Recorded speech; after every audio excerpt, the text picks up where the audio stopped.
Marker কলম চালান 14 গ্রাম।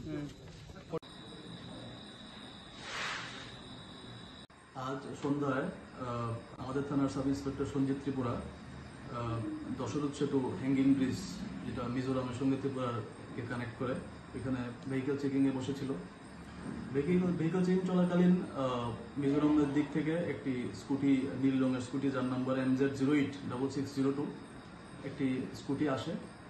তো স্কুটিটি আসার সঙ্গে সঙ্গে সে স্কুটিকে তল্লাশি চালিয়ে স্কুটির টুল বক্স থেকে দেখতে পায় দুটি সাসপেক্টেড হিরোইনের পাউচ রয়েছে। তো সঙ্গে সঙ্গে সে টুল বক্সটি ক্লোজ করে দেয় এবং দুইজন লোক যে স্কুটিতে ছিল তাদের নাম হচ্ছে আলতাফ হোসেন এবং আবু রাজওয়াল করিম, দুজনের বাড়ি আসাম, তাদেরকে এখানে ডিটেইন করে। সঞ্জিত ত্রিপুরা সাব ইন্সপেক্টর আমাকে খবর দেয় থানাতে প্রয়োজনীয় সরঞ্জাম, ওয়েট মেশিন, সিল, গালা এবং অন্যান্য কাগজপত্র নিয়ে এখানে যাওয়ার জন্য। তখন আমি FSL টিমকে খবর দিই এবং আমি প্রয়োজনীয় জিনিসপত্র নিয়ে আমি স্পটের উদ্দেশ্যে রওনা হই। FSL টিম আসার পরে এবং ইন্ডিপেন্ডেন্ট সাক্ষীদের উপস্থিতিতে এখানে তল্লাশি চালিয়ে স্কুটির মধ্যে থেকে, স্কুটির টুল বক্স থেকে দুটি হিরোইনের পাউচ পাওয়া যায়।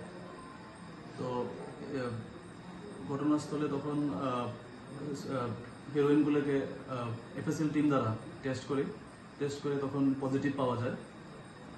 এরপর SI Sanjit Tripura 2 packet heroine এবং স্কুটি MZ086602 নম্বরের স্কুটিটি বাজেয়াপ্ত করে। সঙ্গে 2 আসামির কাছ থেকে 2টি মোবাইল ফোনও ছিল অ্যান্ড্রয়েড, এগুলিকেও সিজ করা হয়। এরপর যে হেরোইন বাজেয়াপ্ত করা হিরোইনগুলোর ওয়েট করে দেখতে পাই দুটার মধ্যে 26 গ্রাম সাসপেক্টেড হিরোইন রয়েছে। এই হিরোইনের কালোবাজারি মূল্য প্রায় 2 লাখ টাকার উপরে হবে। এরপর বাজেয়াপ্ত করা জিনিসপত্র স্কুটি সমেত আমরা থানাতে নিয়ে আসি এবং 2 জন আসামিকে আমরা আমাদের হেফাজতে রাখি। তাদের বিরুদ্ধে NDPS অ্যাক্ট অনুসারে একটি মামলা আমরা নিচ্ছি।